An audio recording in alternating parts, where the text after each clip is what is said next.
Olá, meus irmãos. A bem da verdade, nós estamos diante de um daqueles textos bíblicos complexos e obscuros da palavra de Deus. O texto do livro da Carta aos Hebreus, capítulo 6, a bem da verdade, é um texto complicadíssimo e tem gerado uma série de discussões teológicas dentro do campo teológico.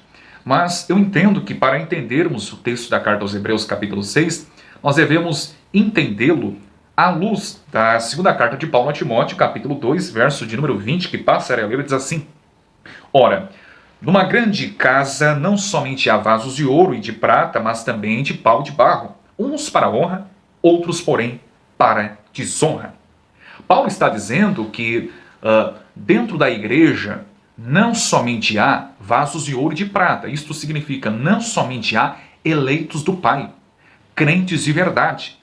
Contudo, há também os vasos de pau e de barro, que são de fato os réprobos, os não eleitos, os reprovados, aqueles que biblicamente são tidos como bodes, joios, não é? E assim por diante. Portanto, dentro da igreja existem sim os salvos e também os não salvos. E a grande questão é que Paulo diz no verso de número 19: o Senhor conhece os que são seus.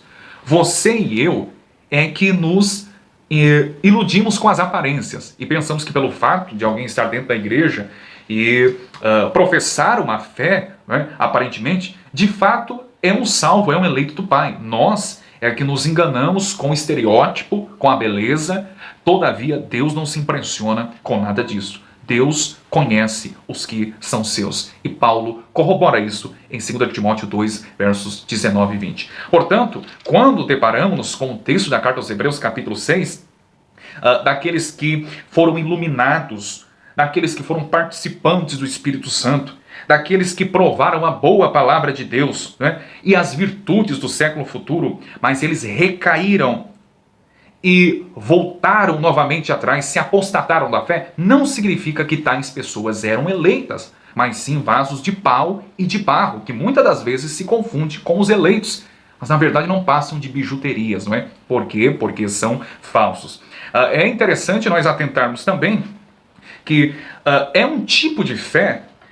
E eu creio, meus irmãos, que nós devemos nos remeter também ao texto do Evangelho segundo Mateus, capítulo 13, versos de números 20 e 21. Jesus narra a parábola dos 4 tipos de solo, as sementes que caíram em solos distintos, não é?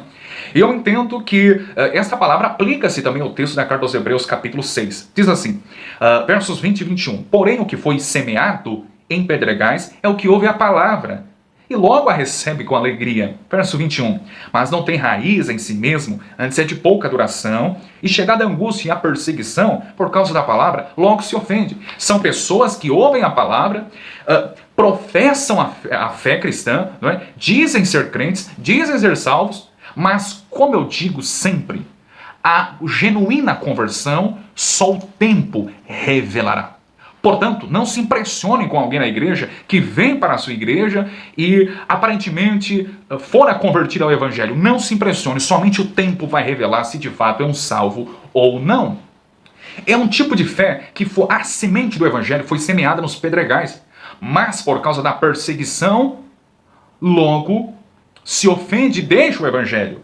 E é isso que nós temos exatamente aqui no texto da Carta aos Hebreus, capítulo 6. E uma vez que nós devemos ter em mente os destinatários originais quando esta carta for escrita. Para quem esta carta foi direcionada? E é muito simples. A carta foi direcionada aos hebreus. E o contexto, quando esta carta foi escrita, foi exatamente num contexto de perseguição. Lembra o texto que eu acabei de ler? Por causa da perseguição, ouvem a palavra, demonstram fé, não é?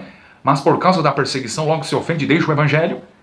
Quando a carta aos hebreus foi escrita, foi exatamente no contexto de perseguição, direcionada especificamente aos hebreus. Eles sim é quem foram iluminados, Cristo estava entre eles. Eles sim participaram do Espírito Santo. Eles sim provaram a boa palavra de Deus. Eles sim provaram também das virtudes do século futuro. Todavia, quando a carta foi escrita num contexto de perseguição, muitos desses cristãos, aparentemente, deixaram o cristianismo e voltaram-se novamente para o judaísmo.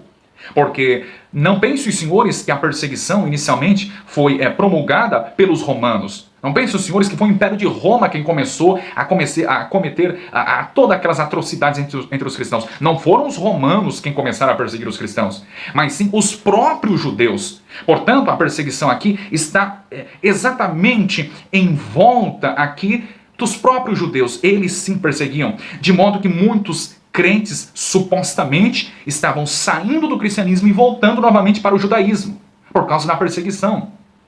E naqueles dias, voltar para o judaísmo significava dizer assim em alto e bom som: Jesus é maldito.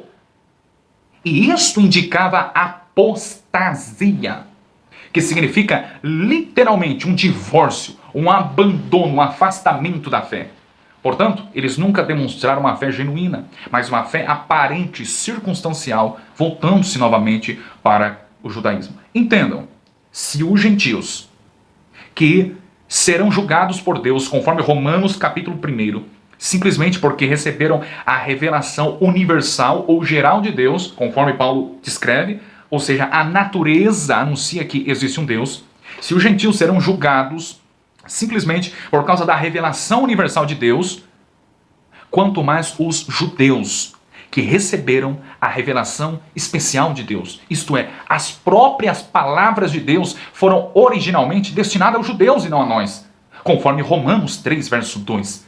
Portanto, o juízo e o peso do julgamento de Deus será maior, será de uma forma mais temerária e pesada sobre os judeus. Portanto, atentem para isso. Não há contradição na palavra de Deus e isso em momento algum anula a perseverança dos santos. Ok? Abraço.